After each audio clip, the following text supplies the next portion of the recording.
In this WrestleTalk news, Ronda Rousey has heat with WWE fans and could be the person responsible for a controversial figure being brought back into the company. Charlotte Flair teases her WWE return, FTR's AEW contract status, and more. Subscribe and enable notifications to always on for daily wrestling news videos. Support WrestleTalk! I think it's fair to say that Ronda Rousey's return to WWE in 2022 has not been without its issues. The baddest woman on the planet returned to WWE at this year's Royal Rumble, winning the event to face Charlotte Flair for the SmackDown Women's Championship at WrestleMania. Though she lost that match, she won the title the following month, and outside of a short reign by Liv Morgan from a Money in the Bank cash-in, Ronda has been the dominant force in the Blue Brand's women's division. In fact, some fans have pointed to Ronda as the reason why Liv's title reign was so poorly booked, as Liv was never made to look like she was on Ronda Rousey's level despite being the world champion. Rousey won the title back at Extreme Rules and recently retained the championship over a returning Emma on SmackDown and Shotzi at last weekend's Survivor Series. The Survivor Series match has become the straw that broke the camel's back for several fans, however, as Ronda's performance in the match has been roundly criticized. Whether it was her lack of effort in selling Shotzi's offense, her didn't give an F demeanor in the lead up to the match, or that slingshot DDT over the ropes that Ronda botched. Whether it was a singular moment or a combination of months of Ronda seemingly not wanting to be there, fans turned on Ronda on social media, with the hashtag #FireRondaRousey trending on Twitter over the last few days. Thousands of WWE fans have posted their annoyance at Rousey's performance since her return on the platform, with many of them sharing who they think is better than Rousey, including current NXT Women's Champion Mandy Rose, former champ Liv Morgan, and even former WWE star Eva Marie. Ronda has always struggled to connect with a WWE audience, gaining heat during her first stint by running down fans on her vlog, as well as the rest of the WWE locker room, calling the sport fake and herself the kayfabe killer, and calling fans ungrateful idiots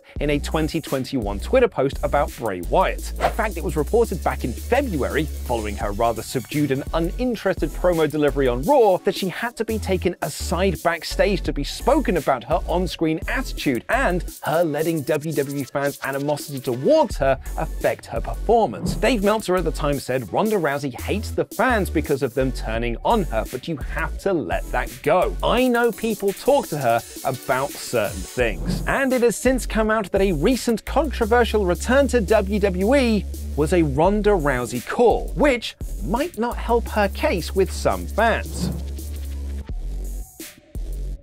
One of the more surprising reports from Survivor Series weekend was Fightful Select's list of internal producers for the matches on the card. The usual names like Shane Helms, Michael Hayes, P.T. Williams, and Jason Jordan were all there, but the Ronda vs. Shotzi match had Jason Jordan producing alongside Brian Kendrick, who hasn't been with the company since January of this year when he was released from his contract. It's since come out that Kendrick had asked for his release, and on the same day it was granted, was advertised for a match on AEW Dynamite against Jon Moxley. However, that match was pulled when videos from 10 years ago were reshared online of Kendrick talking through various conspiracy theories on 9/11, Sandy Hook, and the Holocaust. It was reported at the time that it was a Turner executive who was not happy that Kendrick was going to be on the show, and thus he was pulled from Dynamite, with AEW issuing a statement saying there was no room for someone with his beliefs in the company. Kendrick posted an apology for his comments in the video, saying, "I spread the most vile comments without thinking of the damage it would cause. I will live with this regret for the rest of my life.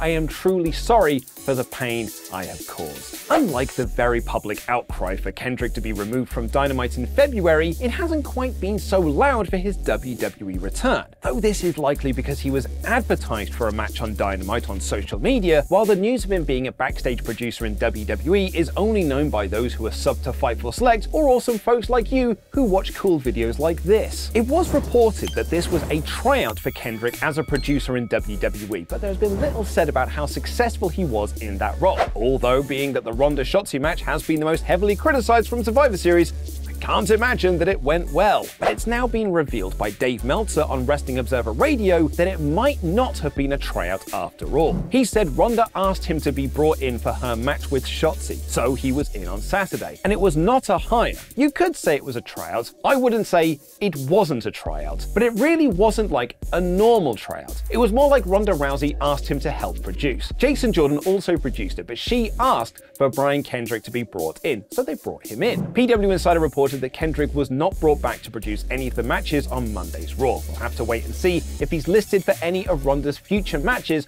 on the Blue brand or pay-per-views. What do you think of Ronda Rousey's second run in WWE? Do you think that fans have been unfair to her performance, or is this backlash justified? Let me know in the comments down below. And speaking of Ronda Rousey, she won her first SmackDown Women's Championship at WrestleMania Backlash back in May when she defeated Charlotte Flair in an I Quit match. That match was also the last time we saw the Queen on our WWE TV screens, as Charlotte Flair took time off to marry her now husband and AEW star Andrade El Idolo, who also revealed last month that Flair's time off from WWE was for personal reasons, adding that the couple barely got to see each other due to their very different travel schedules. In the lead up to Survivor Series, there was some fan speculation that Flair could be the mystery fifth woman for Team Bianca. However, Mike Johnson, a PW Insider, said that he'd not heard anything about a Flair return being on the books from those he spoke with. So now we must turn to the woman herself, who posted on her Instagram stories a photo of her wearing wrestling boots, signifying that a return to the ring could be in her near future. Who would you like to see Charlotte Flair feud with if and when she does return? Let me know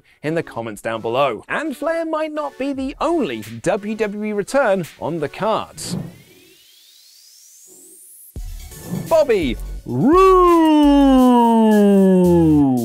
hasn't been on WWE screen since June, when he and Ziggler randomly turned babyface for a feud with MVP and Omos, which never actually happened, as it was reported that Roode would be off TV with an injury. It was reported earlier this month by Fightful that Roode was backstage at SmackDown, which might suggest that the Glorious One would be transferring to the Blue brand when he makes his return. And this has seemingly been confirmed by WWE themselves. In a gallery to celebrate the World Cup in Qatar, WWE posted photos of their wrestlers wearing kits of their respective countries. Rhea Ripley in the Australia shirt, Rey Mysterio in the Mexico kit, Asuka in the Japan colors, the Brawling Brutes repping England, and more. But what you'll notice about these pictures are the background. Raw's Asuka and Rhea Ripley are on the Raw set, while Mysterio and the Brawling Brutes have the SmackDown blue behind them. Bobby Roode was photographed with the Canada team shirt with the SmackDown blue and logo behind him, seemingly confirming his switch to that brand, or at the very least confirming the Fightful report that Roode was backstage at SmackDown shows as of late. Speaking of injuries, and it was reported ahead of Survivor Series that Kevin Owens might not be part of the War Games match of the Bloodline versus the Brawling Brutes, as he picked up an injury at a house show which kept him off TV for a few weeks. Owens, of course, did end up wrestling in the match, setting up a feud with the Bloodline that reportedly will see him challenge for the Universal Championship at the Royal Rumble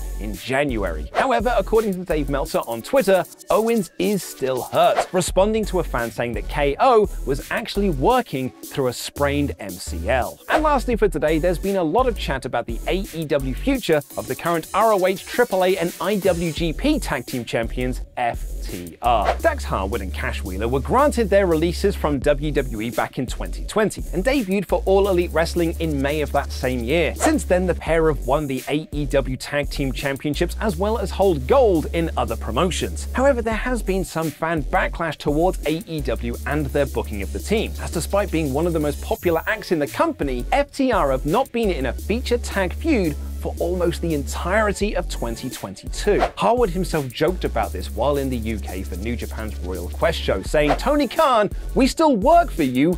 Book us, brother." It raised some questions about whether or not FTR would stick around with AEW once their contracts were up, especially after it was reported that WWE had reached out to the pair to talk about a return when Triple H took over the creative of the company. And in an interview with Fightful over WrestleCade weekend, Dax Harwood revealed to Sean Ross Sapp that his belief is their AEW contracts ends next April. He also added that both he and Cash are evaluating their options and have had lots of conversations about their future. But that doesn't specifically mean WWE return confirmed, as they have talked about taking a year off from wrestling for major companies like WWE and AEW, as the more they work indie dates for various companies, the more they've come to love that landscape. In this WrestleTalk news, a new report says Roman Reigns got heated following War Games backstage, a health update on Andrade El Idolo in AEW, my review of Monday Night Raw, and more.